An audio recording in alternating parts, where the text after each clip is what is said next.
So great to be back at Africa Soft Power. I want to take a moment to invite our panelists up, and then we want to make sure that we have an exciting discussion before lunch, because we know we're standing between y'all and food, and it's a very dangerous place to be. So first of all, I'd like to invite up Annabelle McKenzie, the Director of Beyond the Return for the Ghana Tourism Authority. Give her a round of applause. We have Evita Robinson, founder of Nomadness Travel Tribe and Nomadness TV. Evita. We have Molly Jensen, CEO of Afripods. Molly, where are you? There you are. And then we have Abdul Kareem Abdullah, CEO of Afrofuture Fest.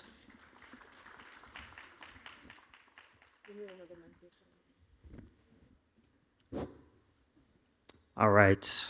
So, y'all, this is, as Nina said, this is an exciting panel because we want to talk about where the money at. That's how we say it in the United States.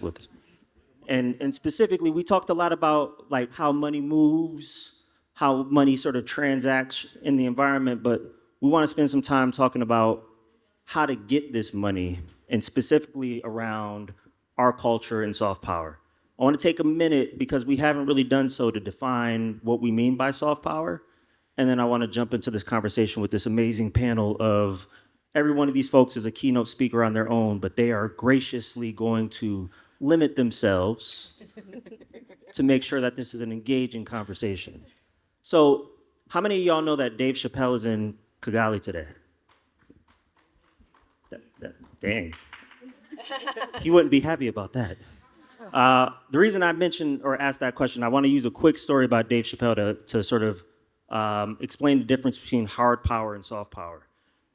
Back in, I think it was 2022 or 2021, Netflix, company I used to work for, purchased the Dave Chappelle show. And it created this big controversy. Chappelle went on video on YouTube and he talked about this experience he had when he was 15 years old, where a comedian stole his joke. And when he went to go get his joke back, the guy was like, I could give you $50 for it, or I could just take it. That's hard power, right? I can just take it. I can use my force, coercion to take something from you. What Dave Chappelle did with that joke was tell a story about how this thing had been taken from him, and he used it as an opportunity to use his fan base to get Netflix to pay him for a show that they didn't have to pay him for. That was his use of soft power, using his creativity to really drive an outcome, and he got paid a whole lot of money for that thing. And so that's what we want to talk about on this panel, how we use our culture, our creativity, and an understanding of how to monetize that thing for ourselves, not only to drive our own businesses, but also to raise money to create prosperity for greater groups of people. So let's start off with, I guess, each of you take 2 minutes to really share how you got into the business of culture and soft power. And I'll start with Annabelle. Good morning, everyone. So with culture and soft power, I work for Ghana Tourism Authority as the director of Beyond the Return and the director of Year of Return. Year of Return was an initiative in 2019 where the president of Ghana and the government invited the diaspora back home to commemorate 400 years since enslaved Africans arrived in Jamestown, Virginia. And part of our plan to get the diaspora to come back home was through culture, heritage, and creative arts. And after 2019, that turned into Beyond the Return, which is a 10-year initiative with a theme of a decade of African Renaissance. And so culture and art is a key part of attracting the diaspora to get back home. And that's how I got involved. Thank you, Annabelle. Good morning, everyone. So Nomadness Travel Tribe, for those of you who don't know, is a community of about 36,000 African-American travelers. We're about 80% women, and we have done for the last 12 years dozens of international group trips. Part of the reason why we're here is bringing African American travelers into Rwanda. We do this all around the world. We have an international festival called Nomadness Fest that represents the BIPOC. So in the United States, that stands for Black, Indigenous, and People of Color, the BIPOC demographic within the US. So we're kind of at an intersection of events, tourism, and culture. My focus from the very beginning was creating community. Our group started with 100 people and myself as a backpacker traveling around the world in my mid-20s to now 40 years old and proud of it, and having this community of approaching 40,000 members. And so one of the ways that we work, especially in the creative spaces, is I am a recently Emmy-nominated storyteller. And so thank you. I'm still getting used to saying that. It literally just happened before I got out to Rwanda, and I find out when I get home if we won. But what it is we will partner with different tourism boards around the world, but particularly in the United States sector, because the tourism community, the tourism industry has a lot that they need to start doing, and they approach the African American travel as kind of like a second class or third class segment. But we know that we are much bigger and have greater power than that financially as well.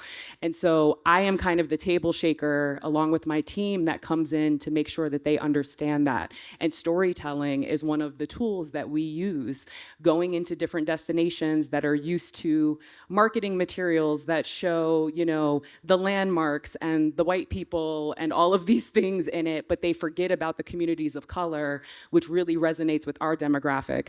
I go in as a travel host and I pull those stories out and use creativity and emotion and storytelling as a way for us to build our community around the world. Tough act to follow. Good morning, everyone. My name is Molly Jensen, and I'm the CEO of Afripods. We're a free Pan-African podcast hosting platform. So basically, we're digitizing African audio stories and those of the diaspora, giving analytics and statistics and helping African creators take up space, get recognized, and ultimately get paid for their content. Oh, wow, that was nice. I like that. Gotta go short and sweet after that. Elevator pitch. Hello, everybody. My name is Abdullah. I am the founder, CEO of Culture Management Group and Afrofuture Festival. And simply put, we're a mixed media platform designed to celebrate African culture, community, and the diaspora at large. Over the past 7 years, we've existed in Accra, Ghana, inviting people from all over the diaspora to come in and join in the fun on the continent, join in and understand each other, not only building bridges across the diaspora, but also within the continent. So using events and curation to be able to tell these stories and to be able to celebrate us all around the world has been something that has been exciting for me and my team to do. Nice. So where's the money?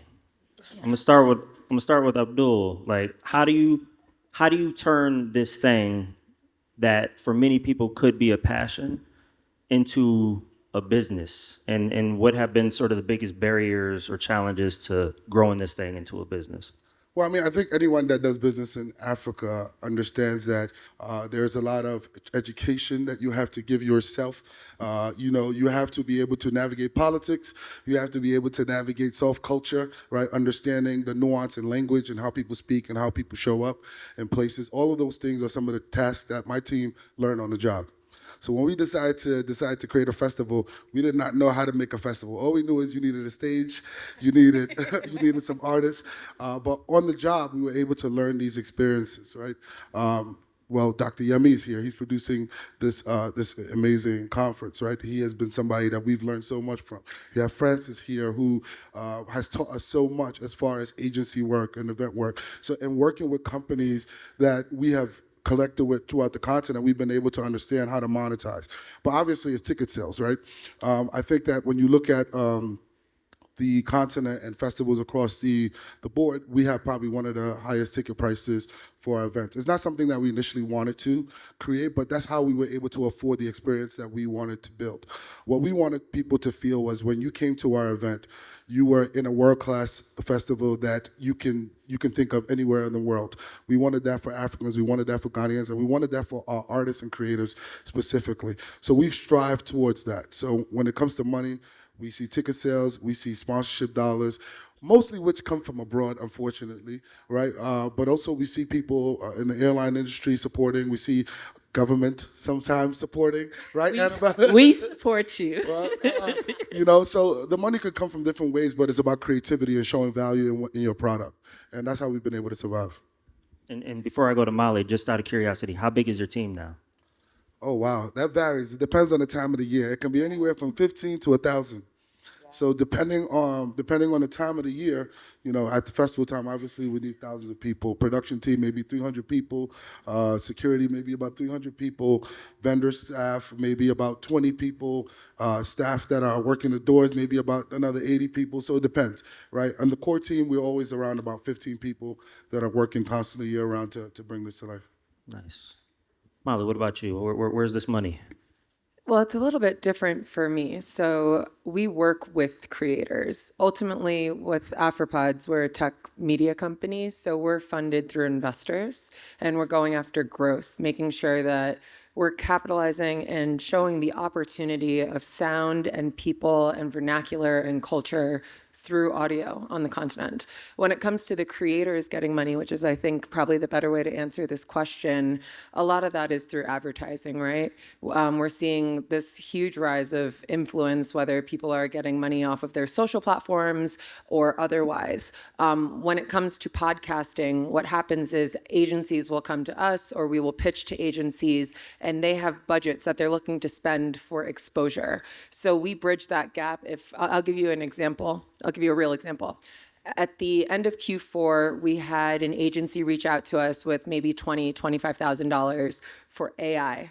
They were looking for podcasts to push AI. We connected them with a couple of podcasts that were a very clear fit, and then others that were a cultural fit, and we were able to give those creators money. It's a very rare thing in podcasting for podcasters to even get paid. Most podcasts globally are not breaking 200, 300 streams. But with Africa, especially with this rich history of storytelling, of sound, of passing things on through speech, there's a cool opportunity with this intersection of media, technology, audio, sound, and ultimately new media, which I think podcasting sits really nice in. So we're still really in our early stages of podcasting. Digital is very understood in this market, but making sure that African creators are capturing value is fundamentally important to me, which means that I'm not willing to take pennies from advertisers.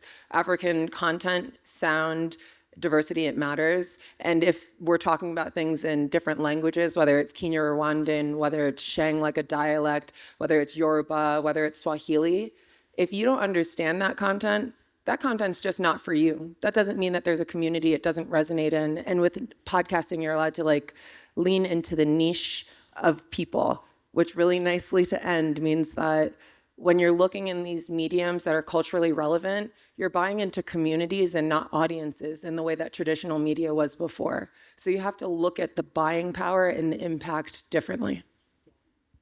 Thank you. Absolutely. It's funny. I have a tagline that I say to people that I love doing dope events with other people's money. I've lived by this for years. So sponsorship, I want to double down on what Abdul said about the idea of verticaling everything and kind of having these pillars that you fire off on.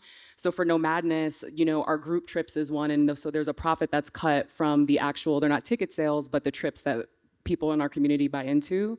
In addition, the festival is a mix and probably our biggest opportunity for growth that we're really doubling down on, because that not only comes in from ticket sales for Nomadness Fest, but also that's where the bulk of our sponsorship annually comes in from. So executing an event that's growing every year, making it very niche for the BIPOC travel community, but also having a deeper conversation around culture. We've been building out our programming even while here on the ground, and one of the keynote panels are going to be touching on, everything from the missing and murdered Indigenous women, in the United States, all the way to Black Lives Matter and what we're doing, really making sure that we're taking the stage that we've been able to build and putting that out to other minority groups in the United States, because we know that we're the global majority, and it feels great to say that in Africa on stage. We should clap for that. Yes, definitely. And so that is one pillar. We also do data. We have an in-house data team, a boutique data team that allows us to look at BIPOC travel, different behaviors, marketing and representation. And so we're able to, and this was big during COVID, everybody was at home. And so we kind of looked at our to-do list and realized that we're on the road so much, we were able to implement some of the pieces of Nomadness that we could do being home, and data aggregation was one of them. And so we ended up getting a 5,000 respondent survey on, BIPOC travelers and what the tech that they're using, how they thought that they were going to come out of COVID and what their travel behaviors were going to be. So that's a big vertical for us as well.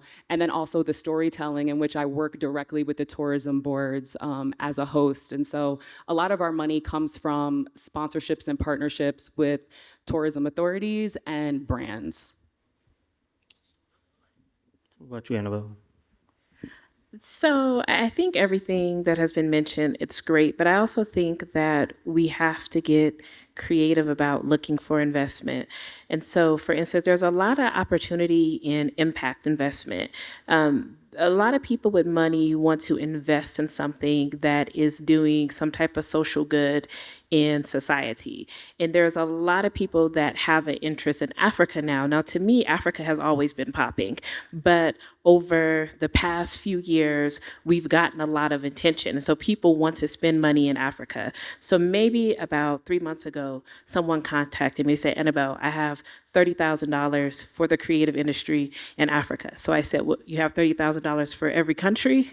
So I had to first explain Africa is not a country, it's a continent. So we got there. But with that, he wanted to do impact investment. So I connected him with someone who came to my office maybe a week before that call and said they were looking for money. And they ended up getting $15,000 from that to work on a project.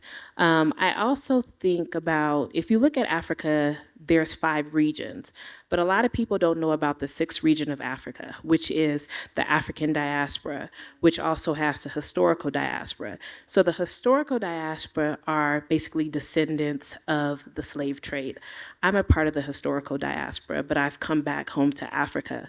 When we go abroad to America and to the Caribbean and other places, we meet with high-level investors, and they always say, we want to spend money in Africa, but we don't know how. They have a lot of capital and they don't know what to do in Africa. We need to create an environment and create the opportunities to bring the money here, because the money is available. There's also the issue is you'll lose your money in Africa, you'll get scammed, those different things. But I don't buy that. I always tell them when I travel abroad, if you come to Africa, you see Chinese people, every other culture has come here and invested in Africa, and they don't use the same excuses as Black people do, as Africans do. So if they can do it, we can do it. You have to be willing to take a risk on your own people. And so we changed the narrative when we travel abroad with GIPC, that's our Ghana Investment Promotion Center, with Beyond the Return and Year of Return, to let them know that Africa is a good continent to invest in. Everyone else is doing it, so Black people need to do it too. If not, we are going to miss out and then complain about it later. So, out of curiosity, how many folks identify either in their full-time hustle or in their side hustle, because I heard there's many side hustles out here, as participating in the creative economy? Or in the cultural economy? All right, and then how many people entrepreneurs? Right, so like the majority of folks out here are either entrepreneurs or in the cultural industries. I'd love, wasn't in the original questions, but I'd love to hear the importance that relationships have played and how you've done what you've done, because you've all touched on it a little bit, but we haven't really talked about it throughout the summit. And I'm of the belief that the solution to every problem is to tap into and expand your network. So I'd love to hear, and I'll start with you, Evita, because you're I'm nodding having a ferociously. visceral reaction on stage. Community is everything and relationships are everything. And I think I come from a unique space because of Nomadness literally being a community. I say, even if you look at our business, for a long time, people were like, well, how do you all make money? Like I heard that for years and years and years because all they saw was the forward-facing community. And so it's really about the executions that we have. And it was a business accelerator that we did a number of years ago where the business mentor that I was given, he was like, oh, actually, y'all are an events company moonlighting as a community. And I was like, oh my goodness, you're right.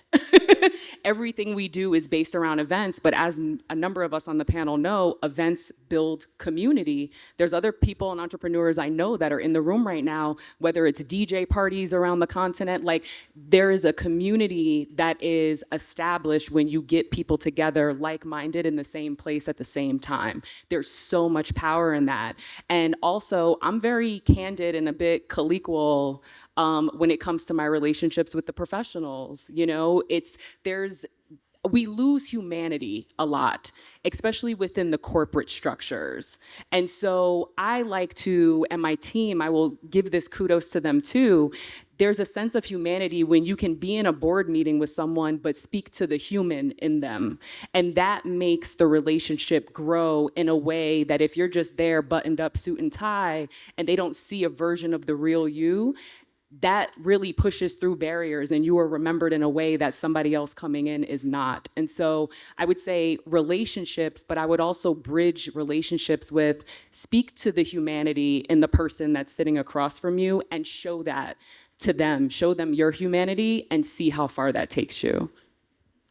You said investors, and I think a lot of times we think about investors as these people with big money bags that if you just tell them, I can double or triple your money, that's it. But how have relationships really played in the fundraising elements of what you had to do? Fundraising is hard. I think that's the first thing that needs to be said, right? When you are doing something that can be majorly impactful, when you're doing something that you love, it doesn't always come easy. And I think for me, speaking for myself, something that does come easy is relationships. Really understanding people, listening to people, trying to help solve their problems, or if I can't solve their problems, just be an ear. So when it comes to investment, I would be dishonest to say that I didn't have an advantage by leaning into my initial network. I knew people. And that allowed me to get into the room to ultimately show value. Now I'm at a position where we're actually fundraising for a round, and it is very different.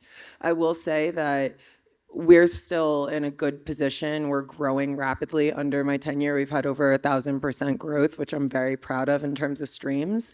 But there's a lot that I'm even learning actively through that. And I think the tech industry, the media industry has been growing on the continent so rapidly, and it also grows very differently than what's going on in the US. So it's a lot of failing forward, and that's something I'm a huge proponent of failing forward. They say fail fast, succeed faster. So I'm not afraid of making mistakes. My current investors know I'm not afraid of making mistakes, and I put myself in the right position to get hit. Sometimes when you don't know what's going on, the best thing to do is be in the room, be in the right position. If you're there, they can't score on you. I was a goalkeeper, so that's like my personal analogy. But sometimes when you're in that right position, things just come your way, or at least they're in the vicinity. You can't meet Abdul if you're not in the room with Abdul. Right. And I think that's like the easiest way to put it. And the last thing I just wanted to add from what Evita was saying, something I learned about living on the continent. I've been in Kenya for 5 years, but my mother is West African. Regionally, you do business differently. So in Kenya, it's a very non-confrontational. In East Africa, it's a non-confrontational region. And I definitely stepped in it in the beginning, trying to develop these relationships, trying to get money, trying to get partnerships. And I was coming across as a little aggressive. Whereas when I landed in Lagos, and I went to RSVP because that's the only place my card worked for a meeting, whoever was earlier. And I sat down, and the gentleman came to me and said, "What do you want?" And I said, I can do this. I can do this. So those are just like the two ways with money that it's worked for me, like how you develop partnerships with people, understanding your region, but also leaning into what you have. Thank you. Abdul. Yeah, I mean, yes, please, let's cap for that. I mean, but to her point, right? I've spent a lot of time traveling all over the world, connecting with brands that are speaking to some of the things I want to speak to, idea sharing. We all we got, right? And if we want to continue to see the stories that we are creating for ourselves, we need to kind of continue to work with each other, share ideas, build that relationship, right? When we first started, we didn't have any understanding of what sponsorship meant or partnership meant. We thought, hey, I'm having this event, I'm gonna put your logo on it, give me some money. And I think that what we learned was it's about showing value. It's about creating value for each other, right? And I think that's one of the things that we tend to forget from our culture as being Africans, the power in bartering, the power in sharing ideas. And without that opportunity that we've created for ourselves, we wouldn't have been able to create a festival that draws in about 41,000 people, right? We wouldn't have been able to bring some of the first, brands to operate and activate on the continent, right? So you need someone to go and advocate for you in a room in order for their company to be willing to give you thousands of dollars, right? It's not easy for a brand like Meta or YouTube to just cough up $100,000 to you, right? You have to have an advocate. That's all about networking. That's all about power. That's all about showing somebody that there is trust, right? To Annabelle's point, one of the things I often say to my team is that we're not just selling tickets to a festival. We're selling trust. We're selling trust to our audience that if you come to our event, you'll get what you pay for. We're selling trust to our partners that if you spend money with us, you will get the value out of what you spent. We're selling trust to our partners on the ground that if you work with us, you'll get the value out of the work that you're doing with us. So that is valuable, right? When I first started, before I decided to create this festival with my team, I went to a whiskey tasting, Teeling Whiskey. And it's interesting, this brand, what they do is they barrel their whiskey in wine barrels. And they had barreled their whiskey in wine across the world, except for Africa. And I didn't understand that because South Africa has an amazing wine industry. And I asked the CEO, why is it that you are not barreling your whiskey in South African wine? And he said, well, we know Africans will buy, but the power that we didn't have is trust. And trust you build through community, through getting to know people, through sharing ideas, to sharing experiences. And that's what we've continued to do through our festival and the curations that we do, share experiences with people so that we can retain that customer year after year. Thank you. And amazing numbers on the festival. Yes. Yes. Round of applause for that. Yes. Has anybody been? Dang. Well, there we go. Annabelle, I wanna ask you something, and I'm a stumble asking this, but you mentioned the 6th region, and I don't know if y'all can tell, but I'm American, and it sounds like there's a lot of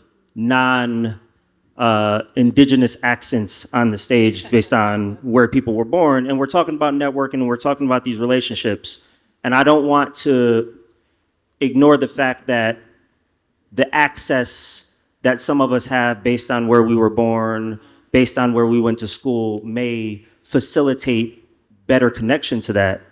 But because, Annabelle, you talk about the 6th region, and we talk about that as being a part of the continent as opposed to separate from, how do you think about bridging that gap, especially as someone who born and raised in the US but moved back intentionally to be a part of this? Wow, I mean, bridging the gap is one of the main objectives of Year of Return and Beyond the Return. Afrofuture has been a big part of that. I know Abdul talks a lot about the concert and the festival, but Afrofuture has a lot of initiatives. They have a lot of initiatives in the community. They help people in the creative industry get exposure. And I just want to give, Afrofuture props for that. They're doing a lot here this week for BAL, and Abdul never tells the full story, so I will always tell it for him. But bridging the gap, so, a little bit about me. Growing up, even though my father had never been to Africa, he always told us Africa is home. Never forget that. So I grew up in a household where Africa was at the forefront, and getting back to the continent, ended up being a very, very important thing for me. And I do know the privilege that I have access to being African American, but I'm also a proud Ghanaian. I received citizenship in 2019 during the year of return, which was a monumental thing for me. So I think that the historical diaspora and continental Africans have to come together. We have to partner to build Africa to what it would have been had it not been for colonization and slavery and different things that's impacting the continent. Sometimes, which I don't think they're important discussions. You hear these debates about African Americans versus continental Africans, Nigerians versus Ghanaians, tribes versus tribes. To me, those conversations, the Jollof Wars, those conversations do not build Africa. You can bridge the gap through culture, understanding, knowledge, skills transfer, and most of all, respect. Respecting all of our cultures and bringing it together to build Africa. And we focus on that with Beyond the Return. A lot of the traditional festivals in Ghana we promote. When African Americans and Caribbeans come back, it's very important to immerse themselves into what Ghanaian culture is. Working in the Ghanaian environment, I always say Ghana is like living in Maryland or DC. I've also worked and lived in Lagos. Lagos is like New York. It's two completely different business environments. In Ghana, you have to be a little bit more calm, more respectful. You say please for everything. Something I learned, you start everything with please. Please this, please that. You can't get direct and right to the point. But when I was in Lagos, it was like, I need this A, B, C, D, and E. It's important to understand the culture of the country that you're moving to in order to be successful. And that's how we help with bridging the gap. We provide the opportunity, knowledge about the culture, and then also let people know that Ghana is free to come back to learn, and we want to accept you. And the continent is also open for the diaspora to come back. Thank you, Annabelle. Can I add something to that? Because, I mean, you have such an eloquent way of saying that, and it's all so true. And for me, when I stepped into my role, I felt an immense responsibility to bridge the gap, right? Like, I recognized myself as a person born in New York, yes, with African heritage, and yes, growing up in what was an African home, but also I landed very softly on this continent. I had immense privilege, whether it was because my hair was curly, or I was lighter skinned, or I had an American accent, or I went to whatever school. And I remember when I stepped into my role, I made a conscious decision that when I walk in the room, you get Kofi, you get Sviso, you get Gathoni. It may not look like it with me, but I open the door for people after me, because it's not just about winning by yourself. You don't it is a community thing here. And I think that that's what's so special about this continent. I'll sit in a room, let's say I have a baby in my hand. I'm in a room I'm in the West, and I give my baby to someone in the front row. They're gonna say, why are you giving me a baby? On this continent, if you are holding a baby and someone comes to you, you're gonna hold their baby. It's the end of the story. It's like being on a plane coming to Africa or going elsewhere. You just understand that life happens. Life is with people. Life is being compassionate. Life is being respectful and showing up for each other. And that is so special here that I don't think is always articulated. So I wish I could do the way that you are doing your role that way. But for me in this startup space, a lot of it is just about recognizing this immense responsibility. I want to add to that. One of my favorite mantras for our business is separated by thousands of miles, but united by culture. I think the position that Molly and I sit is very interesting, is that we are in the middle, right? To my parents, I was always an Akata. I was always African American. But when I went to school, I was the African kid, right? So you were in a unique position to be able to tell both sides of the story.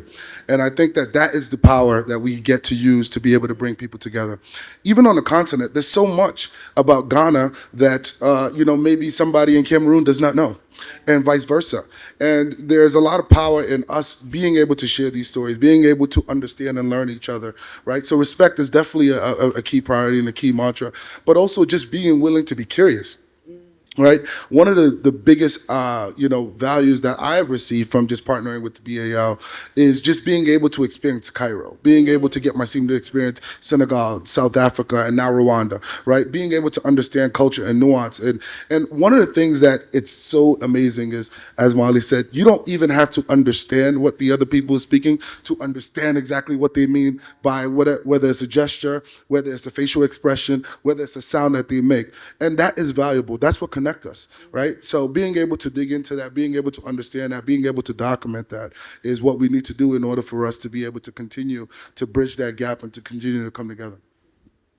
So thank you all so much for the richness of that. And Abdul, my wife is Nigerian, and I thought that Akata was a tribe for a little while, because that's what all her relatives would call me. And I was like, oh. So I'm glad I'm not the only one on stage that had that experience. So just a quick question. Are there any questions out there? Because I want to make sure we make this meaningful and relevant to everybody. Thank you. Paul, Tune is the name. I work in the sports economy here.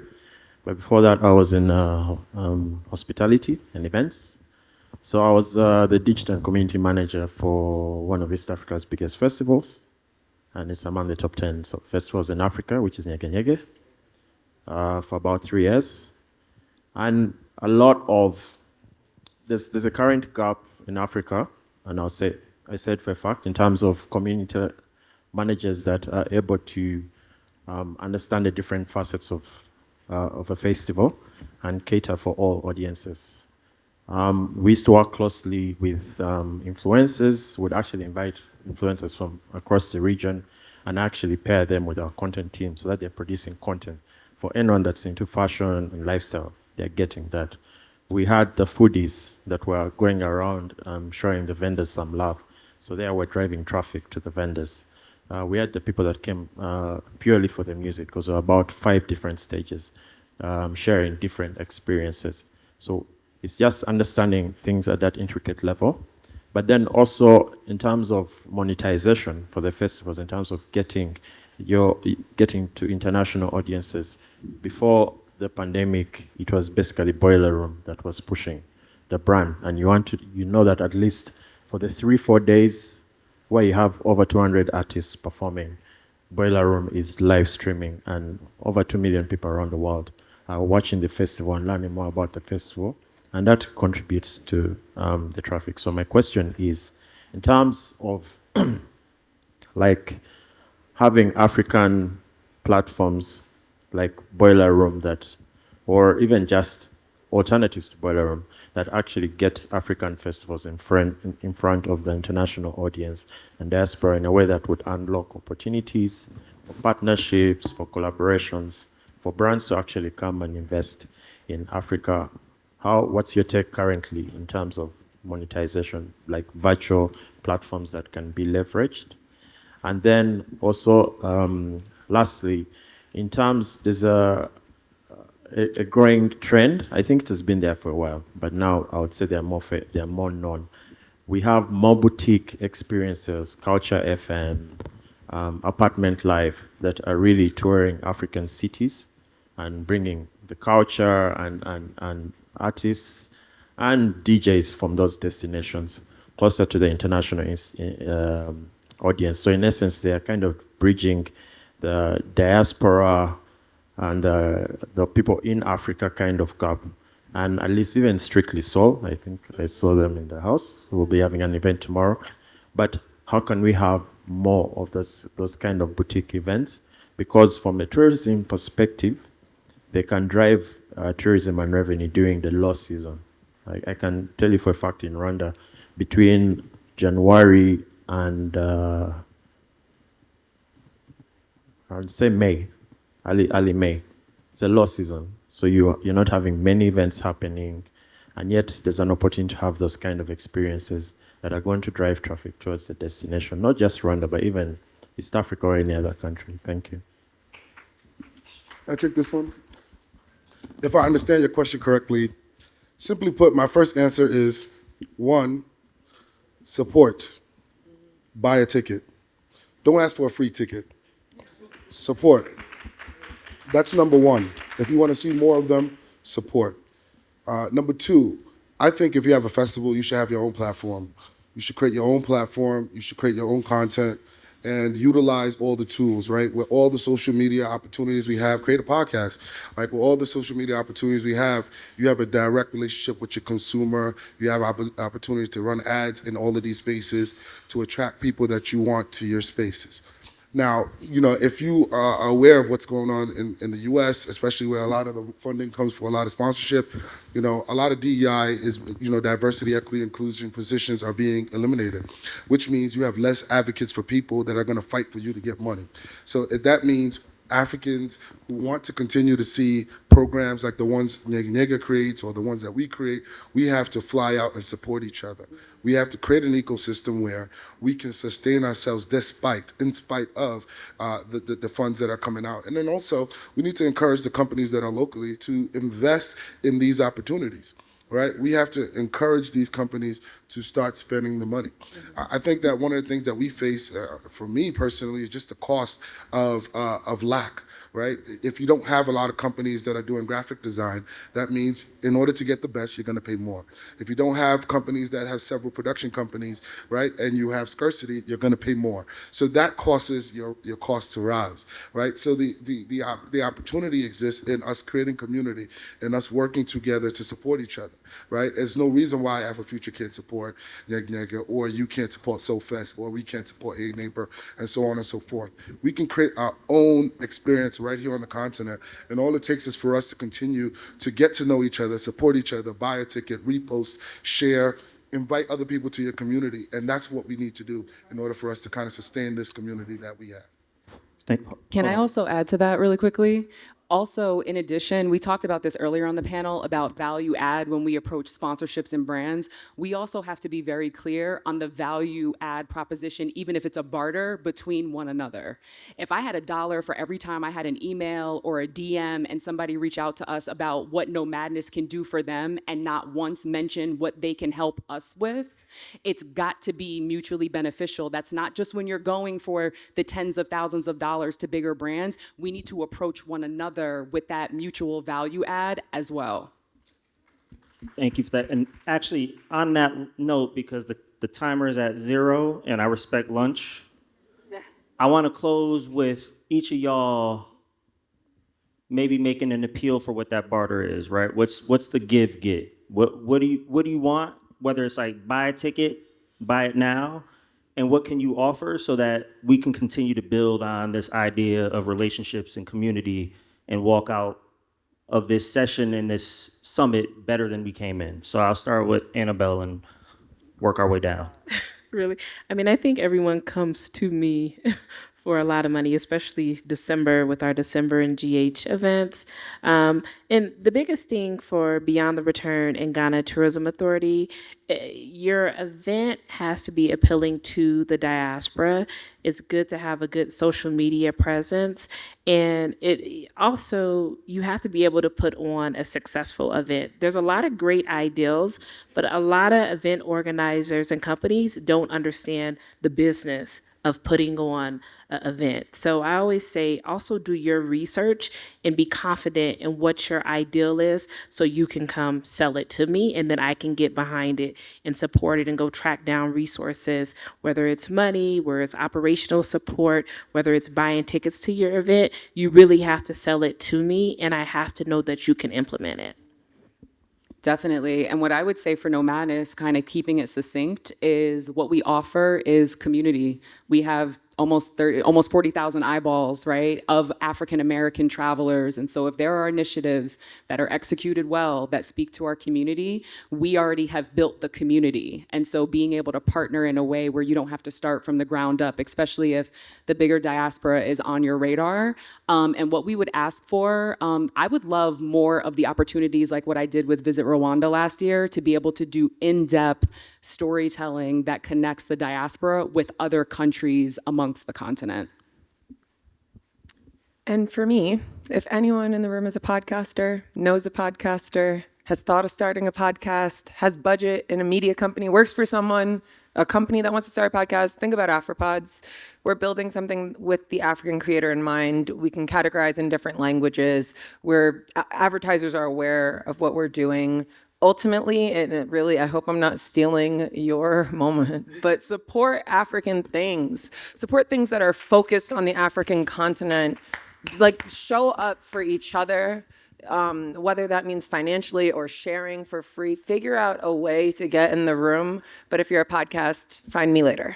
Yeah, absolutely. I mean, Molly took my thunder. But what I'll say is that I think that we need to continue to support events like this, Africa Soft Power. I mean, we need to continue to, educate ourselves with anything that has to do with the continent. When I decided that, my parents sent me back to Africa. I was one of the bad kids, so I was punished. But when I decided I wanted to do business here, I put alerts on my emails where I wanted to read every single thing. It didn't matter whether it was Ghana, whether it was South Africa, whether it was Namibia, I wanted to know. And I think that in order for us to continue to see the benefit and the value of our continent, right, we need to know what's happening on the continent. The good, the bad, the ugly, everything. We need to know so that we are aware, so that we can support each other, right? In order for us to be able to see that, we don't need anybody's help. All we need is each other, all right? And when we create that vibe, everybody's gonna come here. And we saw that in Ghana. The proof is in the pudding, right? All we have to do is work together to create the vibe for ourselves, and everything we want will come to us. Can I say one more thing to piggyback on what Abdul just said about alerts? When I knew that I was going to be moving to Ghana, I was living in New York at the time, and I set up Google Alerts with anything about Ghana. I got an alert that Ghana Tourism Authority was having an event in Brooklyn. I went to that event, and that's where I met the CEO of Ghana Tourism Authority.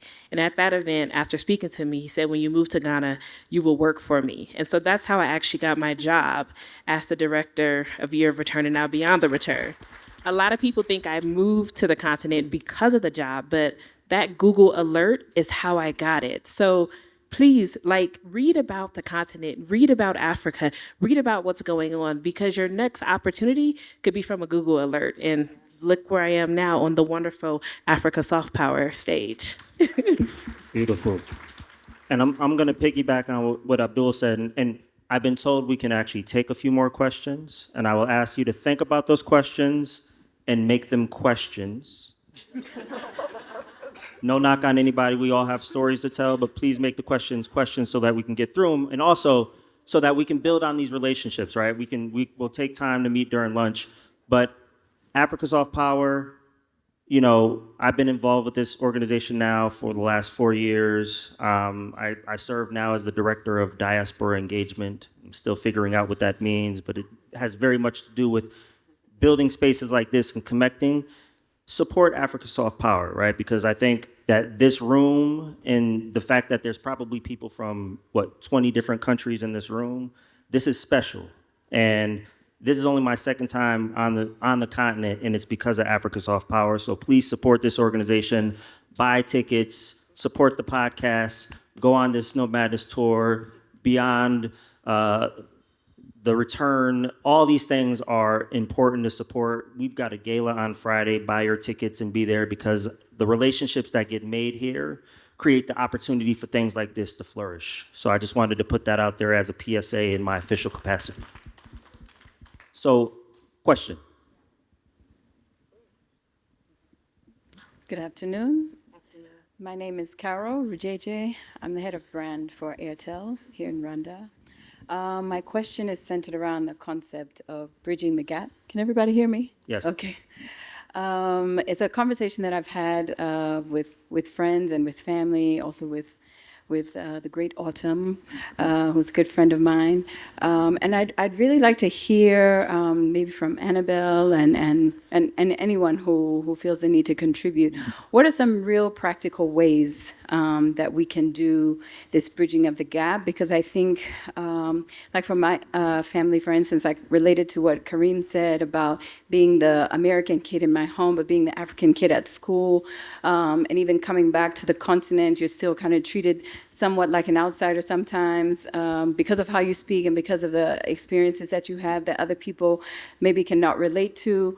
And people tend to congregate, you know, based on their experiences. Like if I grew up in the States, and I tend to make friends with other people here in Kigali who also grew up in the States, but how can we really bridge the gap and like bring people together, especially for people from the 6th region when they're moving here? How can they really integrate into the communities and really build friendships and relationships with Rwandans and beyond the language barriers? What are the practical things that we can do to bridge the gap?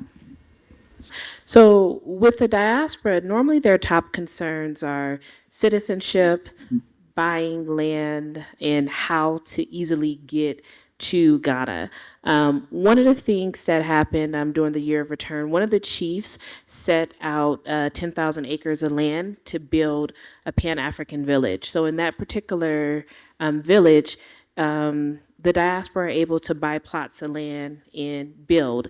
But a part of that is they are getting partnered with a local family in that village because it's very important in Africa to belong to a family. So they'll belong to a family. They'll teach them the culture, the language, the customs, and the norms. Having easy access to the continent. As we know, depending on which country you're going to, it's not easy to get a visa. So easing up the visa process, and then also making sure people are integrated into communities.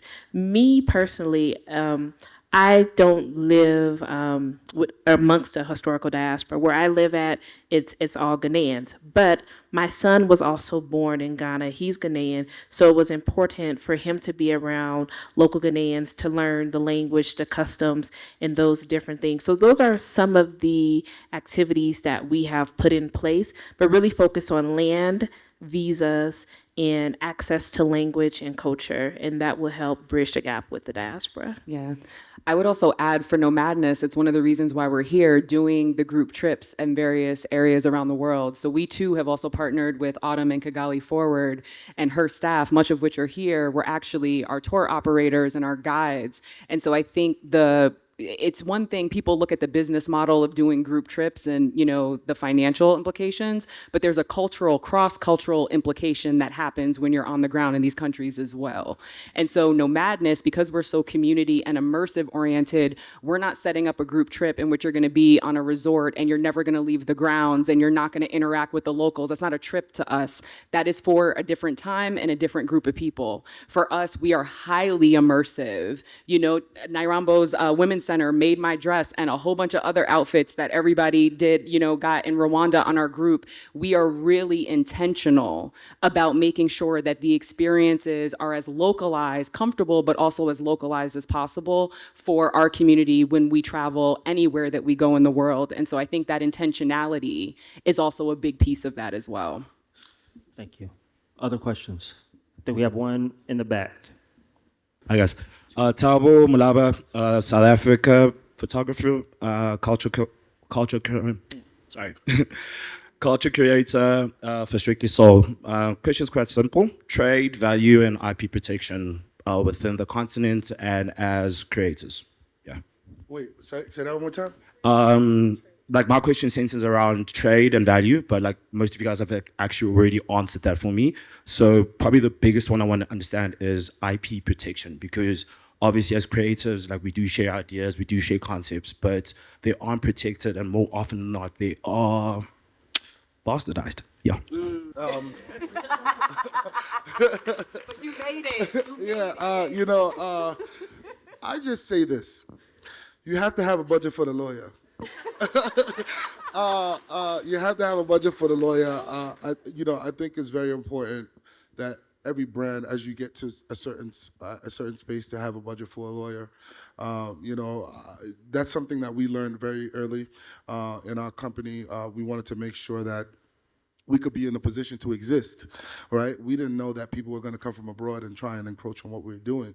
But at the end of the day, because we had a lawyer, because we had lawyers, we were able to survive beyond where we are right now. And I think that it also accelerated our growth. It taught us a lot. It battle tested us, and that's how we were able to survive. There are a lot of solutions that are coming up that I think are really cool that I like to mention. There's this company called Kwame AI out of Ghana that's allowing people to be able to read contracts and understand them. I think that's really, really cool. There are a lot of solutions outside where you can learn about IP protection and how to protect your IP, as far as whether it's your artwork, whether it's your music, whether it's your your words, anything that exists that's for you. There are solutions there which are very cost friendly that you can invest in. But I'd say, have a budget for the lawyer. Understand. And just a plug for something we're doing in Ghana. June 19th through the 22nd, we'll have the first annual West Africa Music and Arts Festival in partnership with Warner Music. And one of our master classes and one of the panels will focus on IP rights and those different things, and it will be streamed online, so definitely look for that on social media, because we'll have a lot of great people there to talk about the importance of IP and what needs to be done. I also think, really quickly, don't be scared to ask for what you want in the contracts. I think we get very intimidated when contracts come through and we're kind of just like, okay, and some of them can be hefty depending on what it is. But I'm thinking from the scope of a storyteller and the contracts that I get into with the tourism boards, understanding the ownership policies, who owns what, is it in perpetuity, is it for a different amount of time? Understand that just because somebody's given you a contract doesn't mean that you can't redline it. Like, you can actually negotiate via contract language and verbiage for what it is that you really want. So I would say, on like even a step back, like, don't be scared to advocate for yourself when you put contracts together as well. They're either gonna say yes or they're gonna say no. That's it. Wait, this isn't for IP. This is just a add-on. You don't get what you deserve. You get what you negotiate, okay? Nothing is the first go around. Just remember that. Write that down. You don't get what you deserve, you get what you negotiate. Do we have any lawyers in the crowd? Please raise your hand if you're a lawyer. Raise them high. Those are your people. Yes. There you go. Oh, we got IP lawyers. Please, you might have to come to the stage. Yes. We have any other questions? We have time here, Neve? Okay. So I have 3 questions. Can we ask one? One. Okay. How does a creative or a youth position themselves for their craft to be visible and to make money? Because most of the cases we have to as a creative, you have to curate your content. But then if you go out there looking for sponsors, it kind of makes you backslide with your content. And one more question, please.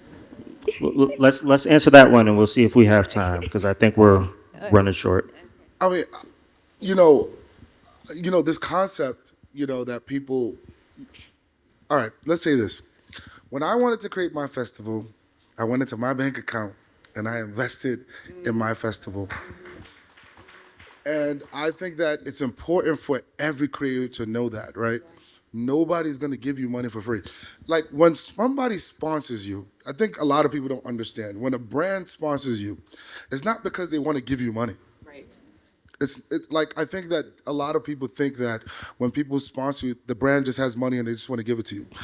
That is not the case. They see a value that you have that they can extract for their purposes and for their benefit. And that's why it's beneficial in a business case for them to give you money. And until you create that value, you're not going to be able to get that money, right? So that's why it goes back to what Evita was saying, what Molly was saying. Creating that value for yourself is going to attract them to come to you. You can sit here and send emails to every brand till your face is blue, and you probably won't get a response, right? It's about your relationships with them. It's about the value that they see out of you. And that's when they're going to come to you. So for all the successful creators, I mean, for me, I've made it my business that if you're a creator and you're doing some amazing work on the continent that's interesting to me, I follow you. So sometimes I meet people and I didn't realize I was already following them because they had done something that I was interested in, right? I don't need you to follow me back. I just think that what you're doing is very interesting. So I'm curious and I want to continue following because that's my curiosity. And if there's an opportunity that I can provide to you, I will. And that has happened happened several times for me. You know, whether it's in, you know, on the continent, in South Africa, in East Africa, wherever it is, I try my best to do that. So I'd say that as opposed to focusing on who's going to sponsor you, focusing on investing in your craft, whether it's educationally, whether it's financially, and continue to grow that until you see the brands come to support you in the way that they're supposed to. Brands want to see the work that you've done before they show up. They are more interested in what you did boots to the ground with nothing and how you built community traction. They want to see what you've done before they step into the room, and only then will they look at you as an investment that is worthy of them. You have to put the work in, and I think they get eager to skip steps. I'm like, Nomadness is 12 years old. And there's still some doors that we can't get through. And it still takes a long time to get sponsorship dollars, even from partners that have worked with us. Yes. Yeah, you know what I'm saying? It's like, damn, you was just here last year. Why is this? Right. Come on, guys. But that's just the truth of the matter. Every fiscal year looks different for sponsors. What they had last year, they may not have this year. And so now they need to prioritize who's really worth their investment. And so I think that's really, it's the work that you do prior that attracts them over time. And it's not about skipping steps. Some stuff just takes time. Thank you. I mean, all of these decade-long overnight successes, Right. I think, are proof to the pudding, right? We have time for one more question. Hi, my name is CEO for MTN. So, one of the sponsor owners that you talk about. Actually wanted to speak to that sponsorship. So, if I speak as a CEO of MTN, as you said, every year our budgets are being tightened up, and it's beginning to get much more difficult to justify sponsorship and events. So I wanted to hear from you about what concretely we could say to the teams or to our bosses about the value from your end. Because I think we've moved beyond slapping a logo on an event, right? We've just discussed that. So I wanted to hear a bit more about that so that we can make much stronger arguments about the value. Oh, yeah. I mean, I'll say this. I'll answer your question by giving you a few case studies of things we've done with sponsors. I think our approach really is to kind of create something new. My approach as far as when I think about partnership is this going to be sustainable for not just one time? I don't want to do anything that's just one time. And I think that one, off the bat, a lot of sponsors or partners enjoy that because they like continuity. Two, is there an opportunity for me to create a runway for you, right? Can we do multiple things leading up to the big thing that allows us to be able to show benefit over a period of time? I think there's value in that, and there's also value in the attendee or the ticket buyer to be able to see that journey with the partner.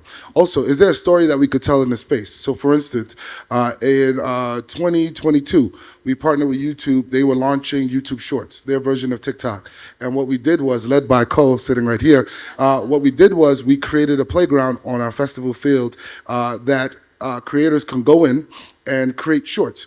In that one day, we created over 1,500 shorts. But not only that, we created job opportunities for people on the ground. And the brand was able to not only be able to say, hey, we created this many jobs on the ground, but also as far as our business opportunity, we were able to launch shorts successfully. We were able to get into this magazine and this newspaper write-up, and we were able to, for our business objective, create 1,500 shorts. So they got value on several steps. And also, they were right opposite the stage, so they got all the visibility, right? So everyone that walked in saw the value in what they created. That's one example on field, right? Another example off field is we worked with AudioMac. AudioMac was looking to come in as a streaming partner. Obviously, you know, everybody knows the Spotifys, everybody knows the Apple Music and things of that nature, but AudioMac is not as big and also doesn't charge. So what we did was when we introduced AudioMac into the continent, the CEO came down. We brought him, we took him to lunch, we had him on every TV station across the continent, and then we created a program called the Rising Star Program that we still run. Since we've been able to get 3 artists that one has been signed for a music record label, one has been able to be signed for a management group, and the other has released several music with our support. So that brand has been able to now become the #1 downloaded music app in West Africa solely off of the work that we were able to do on the groundwork. So I think that when you think about sponsorship, it's about creating value and creating something that's unique to your property and your brand and ours. Yeah. And when we're able to do that, then you can go back and say, time over time, this is what we've created, and this is how it has grown in year 1, year 2, year 3. And I think that is the value that we were able to create for a lot of brands that we work with. The most exciting growth opportunity on this continent, that coast between, like, from Abidjan, Lomé, Cotonou, Lagos, Accra, like, that whole region has the highest growth opportunity on this continent. It's underdeveloped, it's underexplored, it's underutilized, it's under-resourced. And to me, there's no other place that gives me as much excitement as understanding and looking to lean into the Francophone market with people on the ground. I love that. Another quick thing that I want to add to that too is, again, talking to the humanity that I spoke of earlier. I have a knack for, people love to talk about themselves and people love to vent when they know they have a safe space. And so I have a knack when I approach our partners, especially when we're on one-on-one meetings, where I get them to reveal what their problems are. And that is a gem. If you can get people to tell you what their problems are, you can come up with a solution that is both of your missions meeting intertwined, and now you become a benefit to them. So get people comfortable enough with you in a professional or other setting to be able to vent a little bit, and I just quietly take notes and listen, and but then I come with a solution. And I think being solution-based but learning their problem first is something that's really helped us as well. I'd say the theme that's represented in this, especially around talking about culture and soft power, is the ability to curate human connection, right? You can't pay enough money to curate real meaningful human connection, because you can mine that for insight, you can mine that for additional business lines and opportunities, but it's not something that everybody can do. And so I think when you think about sponsorship dollars, you can't overspend in creating real human connection, because there's not a lot of organizations that can do that. And you want to invest in those that can create it in spaces where nobody's looking, right? Where are these places where we're talking about places that, as far as the map is concerned, the continent is a black spot. And when you have folks like these organizations that are really curating real meaningful connection and can connect the dots not only here, but across that 6th region, that's special. And that's something that's going to pay dividends next year, 20 years from now, 30 years from now. And it's why so many other people are trying to figure out how to crack the code. So I'll end with that. And I just want to thank y'all for being an amazing and engaged audience. And let's go have some lunch and continue the conversation.